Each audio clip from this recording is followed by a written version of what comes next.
adventure Into the Filmverse, a movie fan podcast where we delve into the vast, expensive cinema and report our findings. I'm Mytchel Chandler. And I'm Bryce Payne. And today, on the 8th episode of Into the Filmverse, we will be discussing the 2015 Best Picture winner, Birdman, the 2011 Justin Timberlake action sci-fi film, In Time, and various content we watched throughout the week. Be sure to join us on Letterboxd, the social network for film lovers. You can find Bryce Payne at Payne Reviews, P-A-Y-N-E Reviews. And me, Mytchel Chandler, at Mitch Reviews, and Mitch is spelled with a Y. It's M-Y-T-C-H. Before we dive into our weekly movie watches, we're going to go off the top with some recent movie news. Bryce, my boy, The Mandalorian is back. What did you think of the first episode? So we're going to go into spoilers, so I'm going to set a timer for 5 minutes. Actually, yeah, we'll do 5 minutes.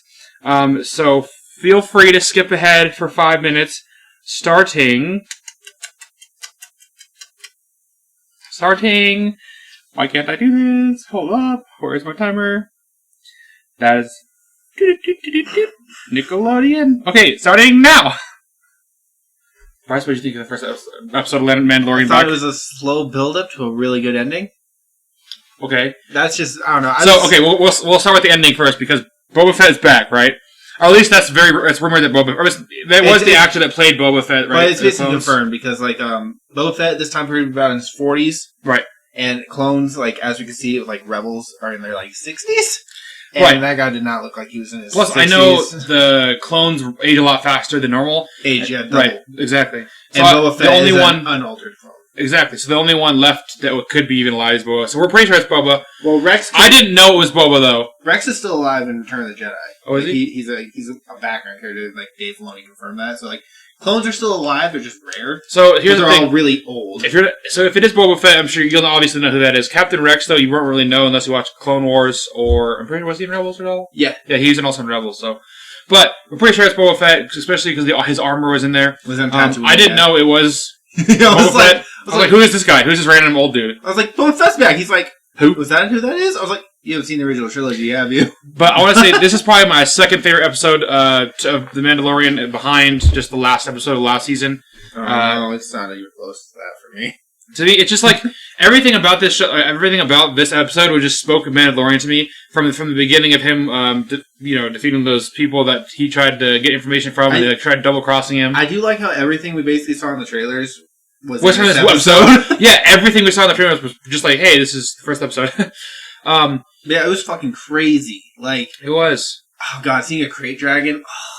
That thing was insane. And I love... Oh, actually, go first. So here's the thing about the crate dragon. We've seen the crate dragon one time before. Mm-hmm. One. And it was in Knights of the Republic, the video game. Oh, jeez. And you had to fight one. So to see one on the big screen... Holy fuck. Quote-unquote big screen. But yeah, at least... It's a big screen for me. Yeah, exactly. My screen is big. All the big. It always feels so, cinematic when you're watching The Mandalorian. Oh, it does. The size of the screen, it always just feels like... You're there. Or it just feels immersed. So good. And that's why I like The Mandalorian so much, or at least why I like The Mandalorian so much, is because every situation he gets in, he does not give a fuck if he's going to die or not. When he's standing down that crate dragon, he's like, okay, here we go. He's in the bar, he's like, give me that armor. The guy's like, I know! Excuse-moi? He's like, I'll fucking kill you. Give me it. The armor. And he's like, I just fucking met you. Alright. And then it's like, I'll duel you. He's like, okay. Maybe Yoda's like, dude, you can't do this everywhere we go. Exactly. And that's what I liked about it, is he went outside and there was that you saw the crate dragon kind of fuck up their town a little bit, and the Mandalorian's like, alright, fine, I'll help you. We got bigger problems, but you're going to give me that armor. He's exactly. Yeah, I'll give you the armor. Another reason I love this, I love it, the follow-through, is because at the end, you would expect, in any other show or movie, for him just... he'll be like, yeah, you can just keep it. Keep it, exactly. You've earned it. But this one, he's like, it's mine, bitch. Give me that fucking armor. Give me it back. He's like, alright, here you go. He's like, yeah, you better give it to me, motherfucker. And another thing I'm glad they didn't do is pivot towards Baby Yoda, because, a big pop was Baby Yoda. Yeah. Everybody just took it by storm. I love Baby Yoda, but I'm glad they didn't, turn 30, 45 minutes of screen time into just Baby Yoda. Because I feel like they would have detracted from what the Mandalorian's supposed to be. I am so interested to see where this season goes, especially with Boba, because Boba's not really a Mandalorian. Right. I mean, yeah. Seeing him clash with Mando is going to be, pretty interesting chemistry, because Mando's going to be like, who the fuck are you? And he's like, yeah, that's my armor. You're not wearing it, so obviously it's not yours, bitch. Exactly. I'm just super excited for all the rest of the Mandalorian. I mean, it's crazy. I'm just waiting a week. I'm sitting over here twitching. It's like, give me more Dude, Mandalorian. this is the only Star Wars property my wife likes. It's my favorite Star Wars property for sure. I mean, I think it was Force Awakens until Mandalorian came out. I'm just upset that this is the one Disney Plus original that you actually get to see. I know, right? I know, exactly. We bring this up all the time, but it's frustrating when it's like... We got 45 seconds left. Is there anything else you want to bring up spoiler-wise for The Mandalorian before... I hope they go through how he survives. Yeah, I think so too, but I think Mandalorian kind of like... Or Mando, he kind of was like... The way he stood the person down and went in there and blew it up with just a single thing, I was like, okay, it makes sense how he survived. Yeah, I think it was hints, but I want details. An actual scene with showing how he got or out. him just talking about it, sitting around a campfire, being like, yeah, I've seen some shit. Sit the campfire and sing the campfire song. Oh, sorry. Yeah, I mean, I especially like that scene at the beginning where they're about to get beat up and he's just like, I love that he's not like some super powerful... Yeah, he's just a normal guy. He's a normal guy, but he doesn't give a fuck at all, at any time. I love it. Well, that was all for our Mandalorian spoiler discussion of the week. I'm sure we'll cover that every week until the season's done because Mandalorian is awesome. And expect that with like when the Marvel shows start happening too. Yes, yeah, we'll definitely start doing that too. Well, so that is done. We'll wait till this next. Actually, technically, it'd be today when the next episode comes out. So, so Amazon says we don't own the movies we buy. This comes out of a court case that's going on currently where this woman is suing Amazon over the fine details, saying that it's not clear enough that we don't own the movies that we buy for streaming. Haha, physical media for the win! So right for the win. So Amazon is basically their stance on this is, hey, no, you're right. You don't own the media, but you should know that already. But I think the whole issue is that the reason, because the Amazon or these streaming services that you're purchasing and stuff don't own the actual media themselves, or the content. They are licensing it from these other studios. So if any of those studios, away, you lose everything. Right. However, that's not necessarily. I mean, for that to happen, it would piss off a lot of people, and you would lose a lot of fan bases and stuff, customers. So it hasn't happened to hardly anything. However, her thing is that it's not clear enough that's what it is. Because when you go on to purchase these things, the thing says buy. It doesn't say lease, or it doesn't say you have a certain amount of time, And this is part of the reason why I started buying like physical media in the first place, is because like at the time I was really big into music, and I had all this music downloaded. And the thing I was using shut down, I lost everything. Right. And so I was like, I'm done with this. I'm just going to buy everything now, like on physical. That way they can't take it away. See, and here's the thing about physical media too, which is sort of I heard this from somebody in the industry, of watching a YouTube show here, and he said that technically you don't own your physical media either. They can't take it away. Right, exactly.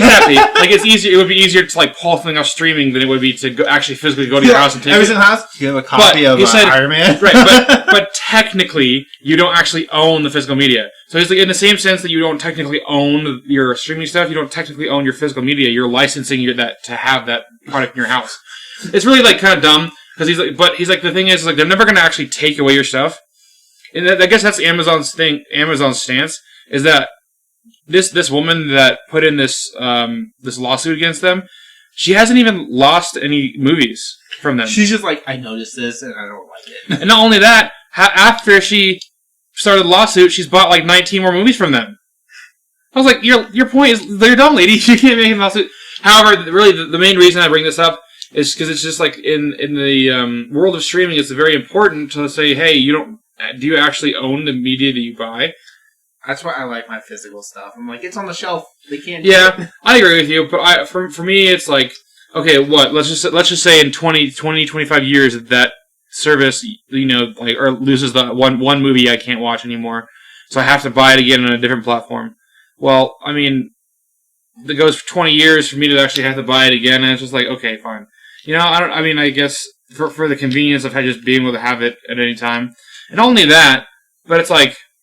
At a certain point, I don't really plan on even buying movies in general anyways, because most of them just go to streaming. Oh, I'm still going to buy it. I'm paranoid. I'm like, I don't want to take my shit away. I'm good. I agree. But I just feel like there's always a way to find the movie online somewhere. I could actually prove in a lot of movies that I've looked for that I can't find. However, you're right. I've been looking like a lot of older movies, like a lot of. And that's my thing is I don't watch a lot of older movies, so I haven't really run into that issue. Like 1930 Best Picture nominees. Oh shit, none of them are available. Yeah, and that's where physical media comes in handy. But it's when like me, who's still trying to get caught up on the older movies and newer movies, and haven't even started trying. You're like, any movie made by 2000 is usually on there. Right, exactly. Which is nice. I mean, like it's kind of cool to go on like Netflix and be like, oh, I'm gonna watch Fargo because it's there, versus like I have to go hunt that DVD down. Right. Well, see, that's so it'll just be interesting to see how that landscape kind of changes. To see if maybe they start putting more exclaimers in there. Like, caution, hey, you don't actually own this. Like, you're just, like, releasing it, which will probably not go away, but just in case. That's interesting. I didn't know about that. It makes me feel more validated. Right, exactly. So it'll be interesting to see what happens with that. So Letitia Wright, Shuri, of the Black Panther movies and Avengers Infinity War, she was in an interview recently. She had mentioned that they were working on an all-female Avengers movie. Bryce, I'm gonna go to you first. And so basically, they're kind of like that scene we saw in. That's all I could think about. And Endgame. Like, that didn't go over very well. No, a lot of people didn't like it. But what do you think about? Well, I guess let me ask you this: what do you think? I guess two questions. What do you think about an all-female Avengers movie? And do you think they'll actually end up making an all-female Avengers movie? Is Captain Marvel gonna be involved? Yeah, if she is, yeah. There's no fucking reason to have an Avengers movie. Well, yeah, you're right. She walks in and is like, bah, you're dead. I don't know how you're gonna get through all those. Don't worry, she has us. Excuse all the fuck? It's Captain Marvel. She don't need your help. And then, watching this scene, she pretty much destroyed that in 5 minutes. She's like, Endgame. She's flying ahead, like a mile ahead of everybody else. They're all running. It's like, what the fuck is Mantis gonna do? I'm pretty sure she could. What is she doing? I'm pretty sure she could have defeated Thanos by herself. She almost did. That's my point. He headbutted her, and she was like, "Not right." Whatever. It's like, the fuck does she need to be involved in anything? Like, she solves all the problems. She really does. Yeah, I mean, I don't think they'll do it. I think maybe if Captain Marvel and stuff goes away, or there's a big enough threat, but I just don't see them just being like. So without Captain Marvel, Avengers. Without Captain Marvel, do you think they would? Or how do you feel about it? Indifferent. It's Marvel. I'm down for anything. It's just. I am okay. So my thing is very well. Okay, here's the thing. I think it feels like shtick, but at the same time, you think about Avengers, where it's just all dudes and one chick, and you're like, okay, I also think about like the heroes that would be involved in that. Right, and they're all B-rated characters. They're not B-rated, but they're all like subsidiary characters of the actual Avengers. Yeah, would they bring back Pepper Potts? Probably not. Nah, probably not. Maybe they would do it. Maybe do it one later. Is Mantis going to be that helpful? Probably not. Gamora? We don't even know what's going on with her yet. There's fucking Shuri. Like, she doesn't have any powers. Like, she become Black Panther, but like. Yeah, she just has the gauntlets. She's really smart, but like it's a different thing than. Wanda's kind of losing her shit right now, as far as we know. I mean, I'd definitely be interested because, like I said, it's Marvel, so I mean, anything's great. Interesting, but I'm just like, it's just. Would the pool be enough there with the characters they have? I guess here's the thing: you have great story, you have great characters. But then we're going to be watching the movie, and all we're going to be thinking is like, why don't they just pull Doctor Strange down the street or whatever? Like, regardless of what you do, I mean, you make it. You say an all-female Avengers, you're going to get people pissed off. I don't know. I'm indifferent. We'd have to see how they actually do it. Right. Exactly. Things. I feel like they would need better. I don't want to say better. They should have more powerful characters. Yeah, I mean, you can't just have like two powerful characters and then a bunch of people walking around with guns. Right. Right. Well, I mean, like I said, we'll just have to wait and see if that comes a thing. And that feels more like she's just trying to like say things to get publicity versus like if she actually knows. Well, she's an actress. Well, I know. Well, I mean, that's true. We're hearing it from an actress, so they're hearing it through filtered information. But I know she has said, and I'm pretty sure someone else had said it even at a Comic-Con before all this went down. Larson brought it up a few times. It was one of the studio heads that she was like going to spearhead this, and one of the ladies over there that was a studio head. But with the main projects that we fucking have coming in the road anyway, I don't need any more now. I'm good. Just give me something out. Let us get to Blade and then figure it out. Yeah, right. Let me. Honestly, I just want to hear what they're doing like Deadpool and X-Men too. But I mean, I'm all down for whatever content Marvel's going to put out. So 100%. Whenever Marvel puts out, I'm going to be there. I'm going to be a fan of it. Like I even like New Mutants. Like I'm not that judgmental about Marvel. X-Men, I just think it's going to be trash in general. So New Mutants was okay for me. I mean, I didn't hate it, but yeah. Well, either way, it's just I like Marvel. Like, it doesn't matter what they put out. Other than Fantastic, that was ass. But yeah, it doesn't matter. We don't talk about that. They put out like a 2-hour movie of Hugh Jackman scratching his balls, and I'd be like, yeah. Same, honestly. Just with the claws. You don't even see his face. It's just his back. And you just see the hand motion, and you're trying to figure out what he is. It's like a 2-hour mystery. Oh my gosh. Sounds terrible. But I'd watch it. Well, with the most recent movie news dissected and spun into dutiful discussion, let's move on to our movie night watch. Each Monday, we gather a bunch of friends together and watch an Oscar-winning Best Picture film, alternating between the older and newer years. This week, we had the opportunity of watching the 2015 romance/comedy, which is a weird genre for this. What the fuck romance was in this? I know, right? Best Picture winner, The Birdman, which depicts a former cinema superhero, Regan Thompson, which is Michael Keaton, mounting an ambitious Broadway production that he hopes will breathe new life into his stagnant career. It's risky, but he hopes that his creative gamble will prove that he's a real artist and not just a washed-up movie star. As opening night approaches, a castmate is injured, forcing him to hire a new actor, Edward Norton, who is guaranteed to shake things up. Meanwhile, Michael Keaton must deal with his girlfriend, daughter, and ex-wife. Wow, what a mouthful. That sounded so much more interesting than the actual movie. Well, Bryce, I'm going to have you go first because I've seen this before, so I want to kind of get your opinions on what your first time watching this was.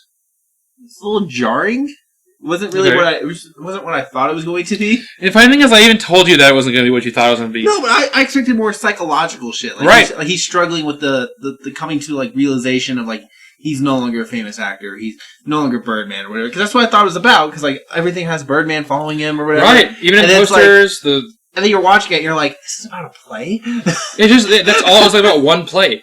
And that's my main issue with it when I first saw it. I mean, I didn't think it was terrible. It's just like... No, it's definitely not. It's a good movie. I like the movie. My issue is just, it's just so out of left field from what you thought it was going to be. I was expecting one thing, and then it was like, they're doing this. And I was so mundane, exactly. Okay. And then Edward Norton came in, and he was like the villain, and I was like, it's kind of weird. And then Emma Stone was in it, but of course she looked like Gwen Stacy, because this is 2014, and... she was doing Spider-Man, whatever, but it's like, this is just weird, I don't really like this. And then, like, the story was getting good, and I was like, alright. And then it was like, play. And I was like, I don't give a fuck about the play. I want to know about, like, Birdman. Like, go into more of that. And then, like, Birdman would show up, like, 2 scenes.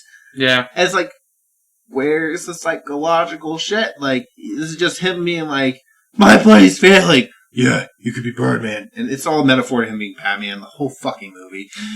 I thought this was going to be like an actual superhero movie when I watched it, so I was just like, what? When I was about to play. And then the play wasn't even like, the whole storyline between the play and Edward Norton and everything, it just felt so discombobulated and chaotic that I was like, okay, I just thought it was going to be more, I don't know. It was so brass, that's what it was. That's the word for it. It's just, it feels like they marketed one thing and gave us another. Exactly. It's just kind of... not what you expected. But it wasn't bad by any means. Like, the acting, amazing. It has a great cast. Like, Zach Galifianakis, fucking surprising as hell. I think the marketing just kind of neuters it. Yeah, because they're like, psychological torment of an actor. And you're like, alright. And then it's like, it's about to play. It's like, alright, I guess. Cool. I give it a 3 out of 5 for the second time, but I was also drunk, so I don't know. I think I gave it like a 3.5, but I don't know. Everyone was kind of like talking through the entire thing. Sorry. It wasn't even just you. It was literally like everyone. Yeah, I was like, all of us just decided not to watch the movie and just to drinks.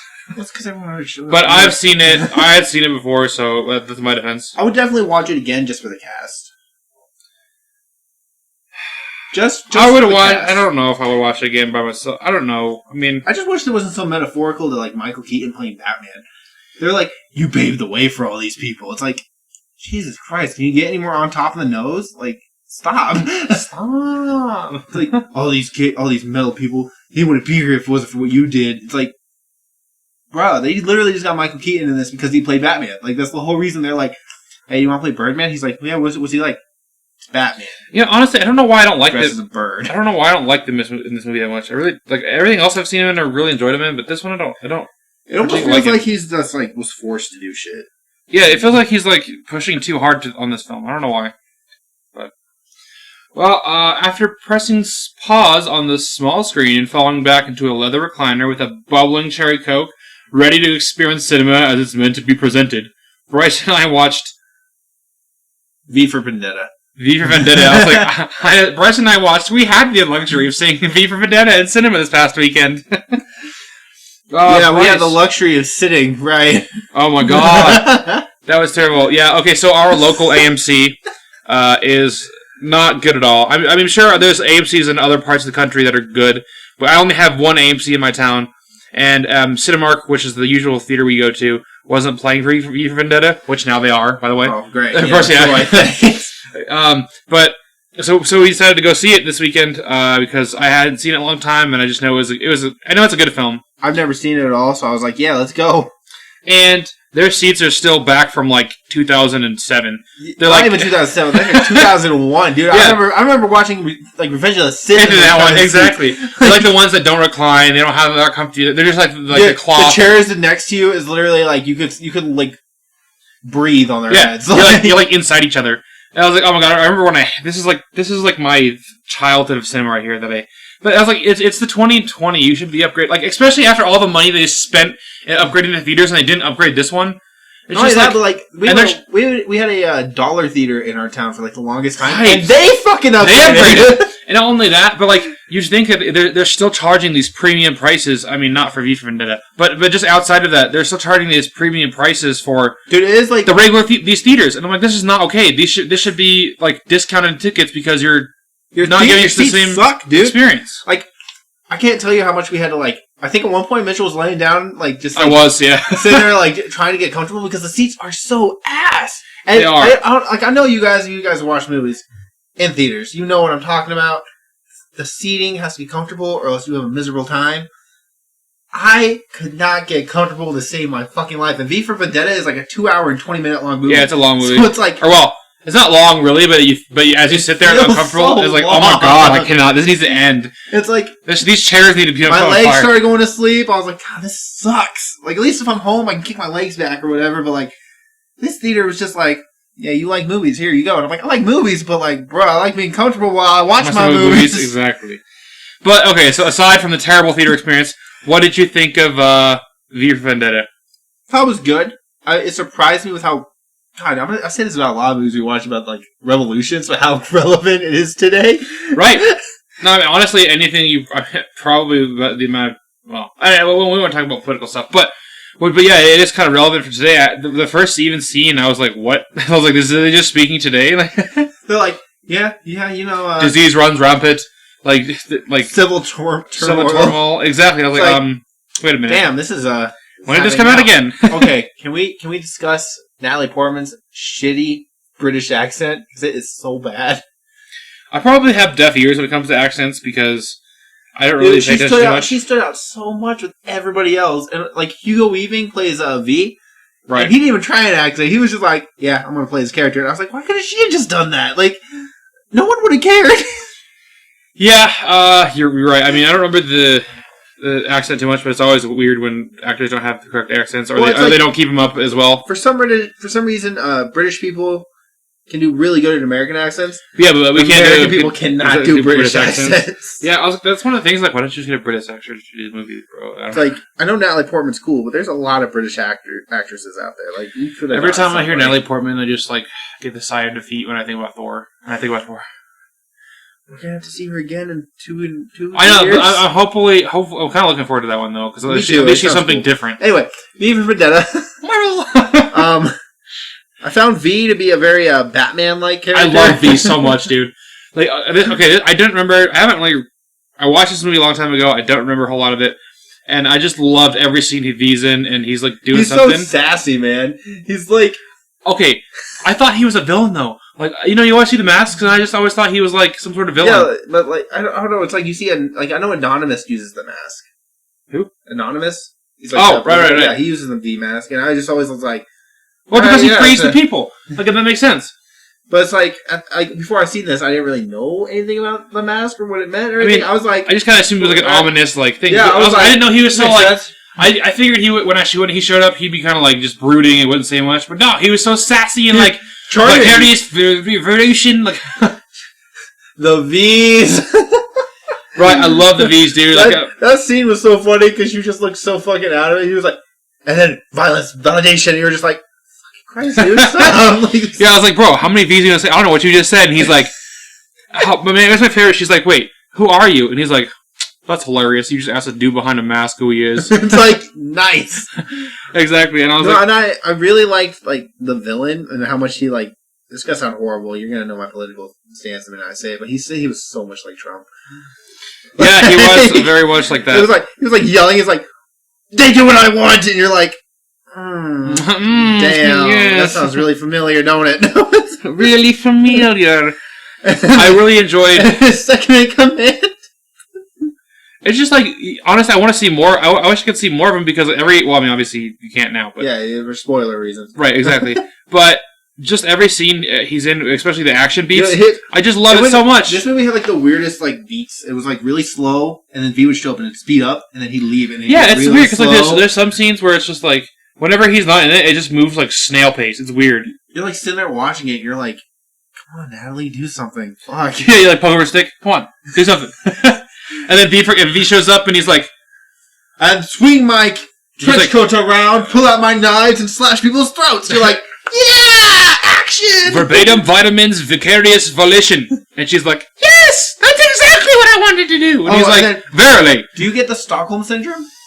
Yeah, a little bit. Dude.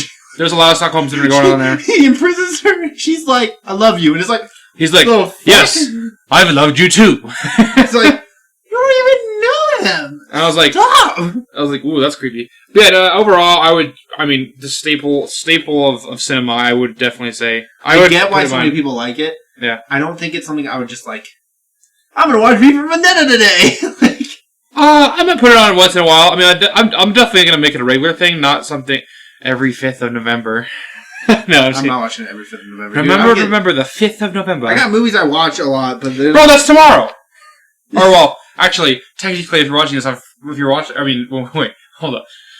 Magic, it actually was like 3 days ago. Magic. So yeah. It was a good movie. I enjoyed it. I just wish the seats were more comfortable, because I feel like that helped prolong it. Right, I agree that I think it would have been 10 times better if the seats were a little bit...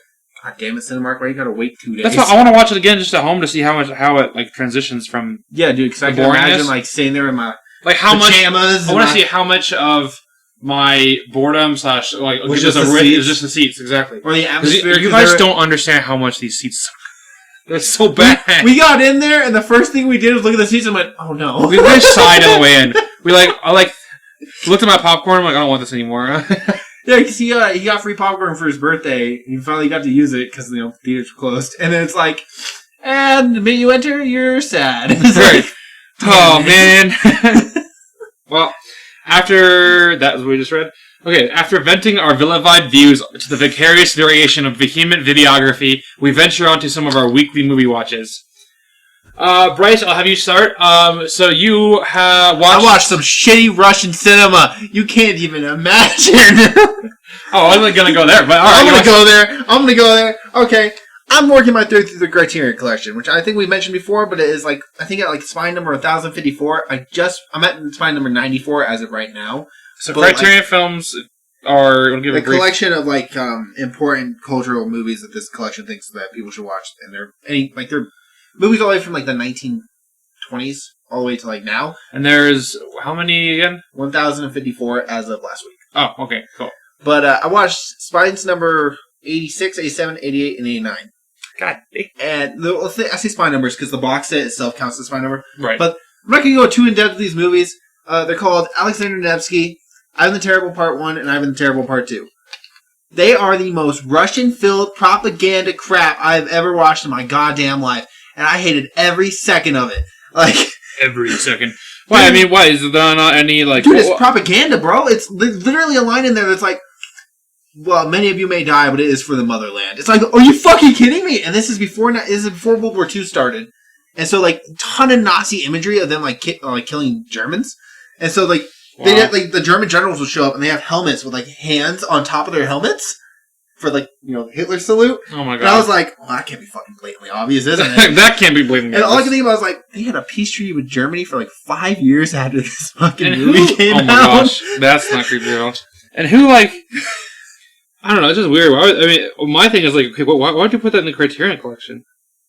As far as I am aware, Russia doesn't have very many films. Right. Okay. Because it's from kind of like all around the world. It's from. Well, I mean, you gotta think about it. It's really not Russia. This is the Soviet Union.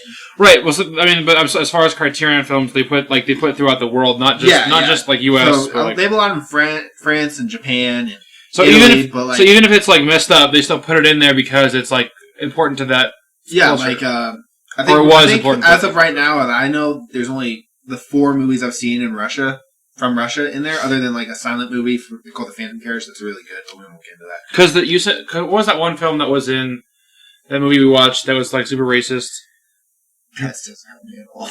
No, okay, but it was like it's like a right to I can't remember. It's like it was in BlacKkKlansman and it was in Birth of a Nation. Birth of a Nation, that's it. Yeah, that's not in the collection. Is it not? Oh, no. I thought it was for some reason. No, I did watch that. I won't get too much into that either. But right. It's a very controversial film, but as it should be. But I mean, it's understandable. I mean, well, but no, these movies are straight up Soviet Union propaganda against Germany. Because I'm pretty sure I may be misremembering Alexander Nevsky because I was pretty mad at this movie and didn't really pay attention to it because I was pissed off the whole time. And I absolutely hated Ivan the Terrible. I thought they were horrible. I thought all 3 of the movies were horrible. I think the highest I gave one was 1.5 stars. Oh, okay. And I just could not get into them. They were horrible.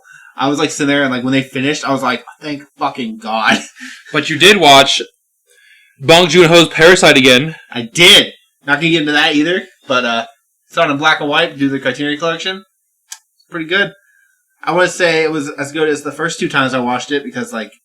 Well, actually, 3 times in a year is a lot. That's a question I asked. Does it like lose its rewatchability? A little. I feel like it does a little bit. Like it's still the first 30 minutes still feel really slow to me, but the final like hour and a half, dude, just flies.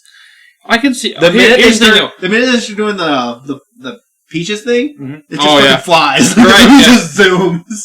I feel like as soon as you can watch the movie a bunch of times, but it has good rewatchability if you don't watch it like too much too often. Yeah, dude, I've seen it 3 times in a year. I'm done. I'm done for the year. Like, I'm probably not going to watch it next year either. I'm just like I'm tapping out.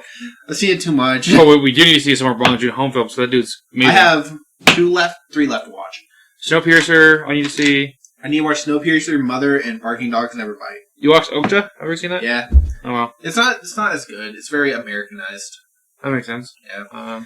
Well, I watched a TV show or limited series that came out on Netflix, which I didn't tell you about. You just saw that I put it on Letterboxd because 30 minutes when you did it, I was like, "The fuck!" You're like, "Mitch, why didn't you tell me this?" I was like, "Because you don't like TV shows. You don't watch them." Psych anybody? Oh, that's fair. But still, I watched Queen's Gambit, starring Anya Taylor-Johnson, and this show is amazing, dude. Okay, I don't care about chess too much, but after watching this film, I literally looked up chess sets on Amazon. I was like, can I buy one? I need to buy a chess set. Because it just makes you, like, jump into the world of chess and just, like, makes you come alive somehow. I don't know. This is a weird thing to hear about chess. I know. I don't know how to explain this to you, because it's a little bit more about chess. It's also about being a woman in the 1960s/70s.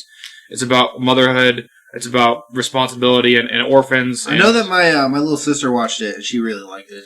It's a really wonderful show. So I would definitely recommend taking the time to watch it. I mean, I had 2 people tell me in the same day to watch it, just out of 2 different people that I just talked to that usually have different tastes in movies and stuff. Like, watching it, you're like, alright, I guess. Okay, if I have both these people telling me to watch it, alright, fine, I'll check it out.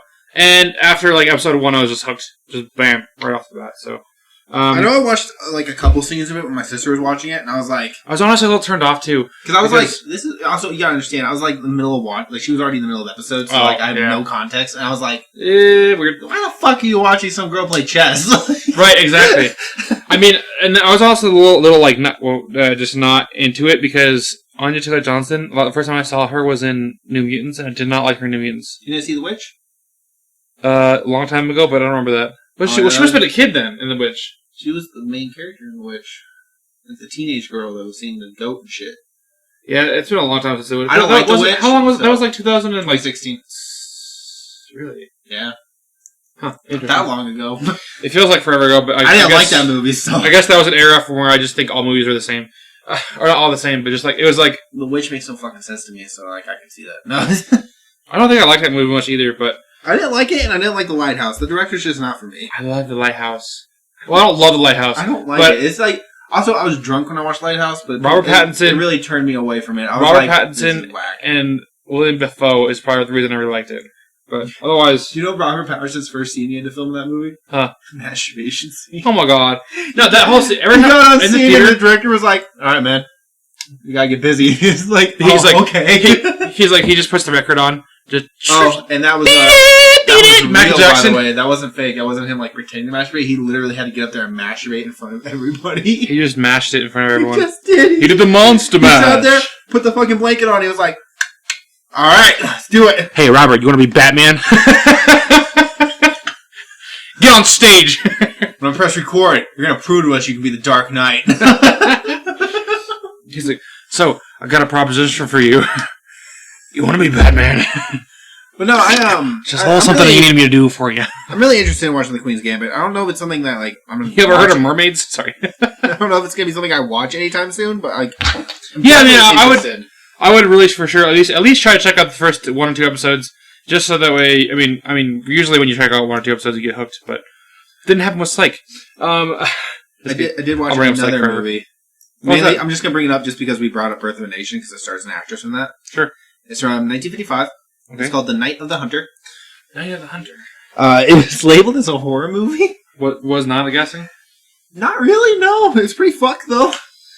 The story follows this boy and his sister as they try to hide shit ton of money from this corrupt preacher who heard about the money from their dad who was in prison, got hung, and then the preacher gets out and is like, I'm gonna get that fucking money, bitch. I'm gonna go get that money. And he's like, he like marries widows and then like kills them to get their money and shit like that. But he basically like marries this woman and like threatens her kids to be like, where's the fucking money? And they're like, we swore, we can't tell you. He's like, I will fucking get you to tell me where that goddamn money is. Where's the money? It has a really good twist. The kids, I'm not gonna spoil too much because it's really good. The kids manage to do their thing, and they manage to do their thing. Yes. They run into Lillian Gish, who is adorable, even as an old lady. She was in Birth of a Nation. She was in a ton of D.W. Griffith movies. You don't know who that is, but he's a very famous director from the 1950s. 1915s, not 50s, 15s. 15th, I tell you word. And she was in a lot of stuff that I really liked, including God, what was that thing called? Was it Intolerance? Broken Blossoms. That's really good. That's where the Shining scene where the axe came from. Oh, but anyway, it's yeah, I really like this actress. So when the movie started and we were sitting there watching it, and then like it said also starring Lillian Gish, I was like, oh my god! Lillian Gish, I know you. Like, she's so cute. And then I saw her as an old lady. I was like, oh, old lady. I know she did. But there's a really funny scene where she has like, she basically like, the guy finds the kids. Oh fuck, I'm spoiling it. she finds the kids, or he finds the kids, and she's like, why don't you go to your daddy, boy? And he's like, that ain't my daddy. She's like, yeah, you damn right. He ain't no preacher either. I'm Mary Poppins, y'all. And she goes inside the shack, and I was like, all right. The guy tries to get the kid, and she comes out with a shotgun, and she's like, get the fuck off my land, boy. And he's like, I'm gonna come back. And she's like, you fucking do that. You come back, bitch. You do that. And he's like, come back and I'll Rambo you ass. He's like, watch yourself. She's sitting there with a rifle. This little old lady sits on the porch with a rifle and looks at it the entire night, just like, she was the OG Rambo. It's just fucking... It's so funny to see this giant rifle and this little old lady. She's like, yeah, bitch. Yeah, come on. I'm trying to get my kids. That's like any grandma ever from like the country. It's so cute. I loved it. It surprised us because Jada and I were expecting horror, and instead we got like comedy-ish. We got Grandma Rambo. Dude, it's so funny because he's down on the ground chasing after the kid, and she just sits above him with a shotgun and touches his ass, and is like, hey, you.